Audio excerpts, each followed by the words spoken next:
see a good friend, Roby Curtis. Roby is the man who runs Emmanuel City Mission for the vulnerable in Brisbane. And he's a man who has a passion for reconciliation with Indigenous peoples and Indigenous culture in Australia. So I'm wanting to go out to see Roby and ask him some questions and find out a little bit more about National Sorry Day and a little bit about Reconciliation Week and why we in Catholic schools celebrate them and commemorate them each year. Why do we see it as such an important thing to do? And Roby's a man, I think, that has lived reconciliation for most of his life, and I think he'll have some really good insights for us. So let's go out there and check out what Roby has to say about reconciliation and about sorry.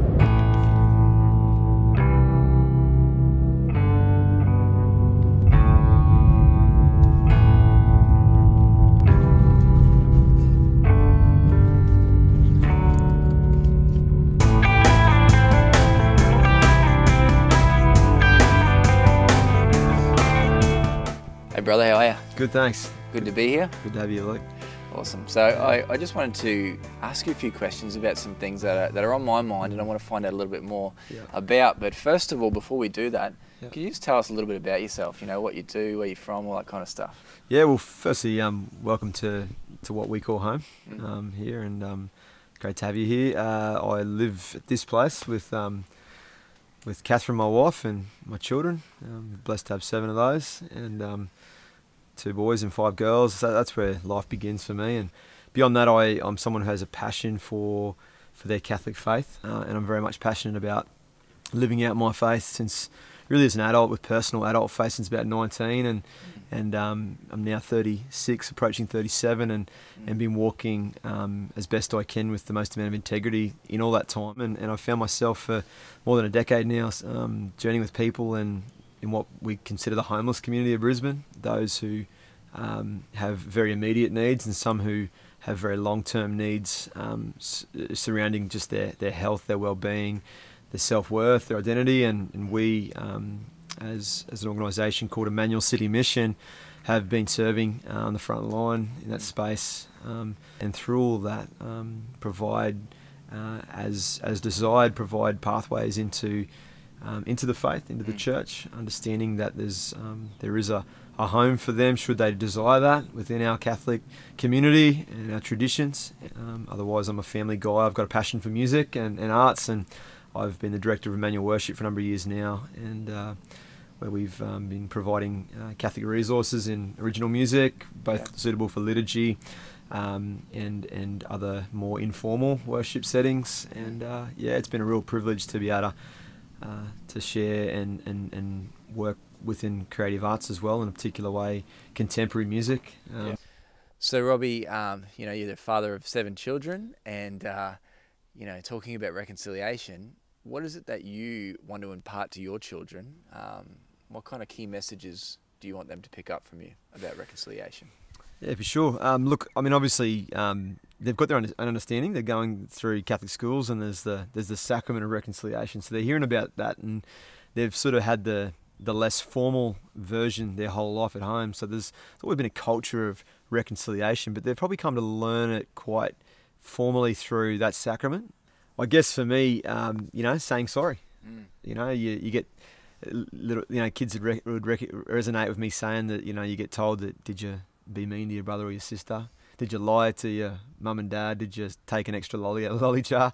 It's about then the simple part of it, which is correcting those things that we do wrong. And out this country story, I sometimes go out in the dark with the kids, and we stand there, and if you can imagine this, anyone listening, if you go out, when you're camping, say, and you just close your eyes for a second, and it's dark, and you have a fire, if you're a camping family, or you're at the beach, and you go on the beach, and just you look out and go, wow, like just for a moment, stop. And it was like that for so long. Yeah. It was so natural for so long, but that wasn't void of, or that wasn't without people. That was with people.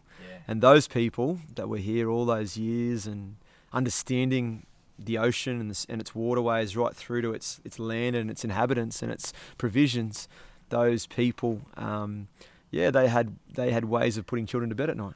They had ways of cooking Friday night meals that their kids would have loved. You know, certain natural food resources that the kids would have been excited about. You know, so in all that, it's about letting the kids understand that before the lights and the electricity and the power and all the stuff that was like that. I think to young people, little kids, it's about just celebrating the things that are truly Australian.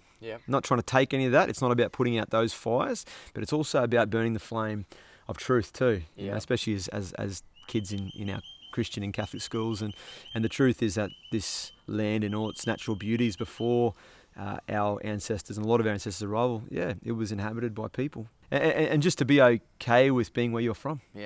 That's what I say. Our story is that my father was from England, mother came from Ireland, and in the 1860s, her ancestors to Pine Mountain. 1862 out there, that's when they established. They didn't know any better. They were coming here quite poor, and that's our story. That doesn't mean that that doesn't mean that any of us who maybe aren't Indigenous Australians can't participate in the celebration of Indigenous Australians or not understand it. We can totally understand it. One thing I wanted to talk to you a little bit about is the event that occurred over 10 years ago with Kevin Rudd. Now, he said and wrote an apology, an official apology to the Indigenous peoples. And I know in that season, you yourself were reflecting on all of that was going on, and you wrote a song called Sorry. So I'm going to ask you to play it, but before you do, can you tell us a little bit about why you did that? Yeah, absolutely. It feels such a lifetime ago. But yeah, really, very much I was impacted by a white modern day leader having paused the nation to do such an act. I personally thought it was noble. I believe we've got some work to do ahead. I'm hopeful for other leaders, and they'll follow suit on the witness of which he modelled in leadership about no, we are going to stop and do this, and trying to give it the substance and the sort of the standstill that it deserves. It really was in the pursuit of the arts, and wrote a little lullaby about it. And for me, not really shy with lyrics, not really shy with concepts, and not really shy in sort of just saying it how it is, knowing that you open yourself to criticism more and more these days. And I was able to play that song a few times, a few different places and locations. I've shared it with quite a few First Nations people, and they've really appreciated it. I can imagine. And and I think for me it almost catapulted me, to be honest with you, Luke. Like it was like a little inspirational platform that catapulted me into a surge of passion to not just to write more songs about Indigenous people or the issues, but to get into relationship more and more with Indigenous people, because you got to work at that. Doesn't just happen because you're open to it. You got to be intentional about stuff. I've seeked to be intentional in every little interaction, and the song was probably stimulus for me. Great. Well, that's very much my experience of you and our friendship. I've seen. I knew you after you wrote that song, and so the life that you've lived, that I've seen, very much, it shows that you're acting out those lyrics in that song. Thank you, that you're living what you're singing about. So, thank you, mate. Would you be able to share the song? I'm more than happy to share the song. I had to remind myself how to play it again because it's been a little while, but it seems to be the annual showcase. So let's do it. Good. Yeah.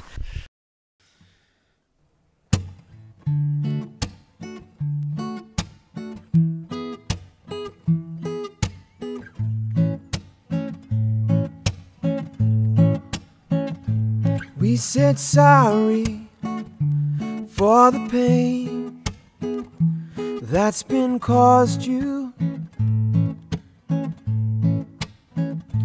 We said sorry for the pain to your people. We said sorry to the stolen generations. We said sorry, 'cause we're so sorry. We're so sorry. Today I read the news and I heard them say we said sorry to beautiful people. Today I read the news and I heard them say that we said sorry to our people. yes we did. Sorry to the moms who lost their babies. We said sorry to the dads who lost their sons. Yes, we are. We said sorry to the babies who lost their families. We said sorry, we're so sorry, yes, we're so sorry. And I know that sorry can mean nothing. And I know that sorry can mean nothing.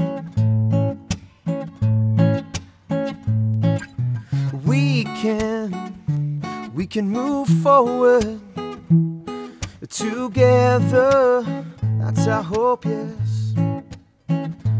I know we can move forward together. 'Cause we said sorry to the people who lost their families. We said sorry to the stolen generations. We said sorry to the stolen generations. Sorry, we're so sorry, we're so sorry.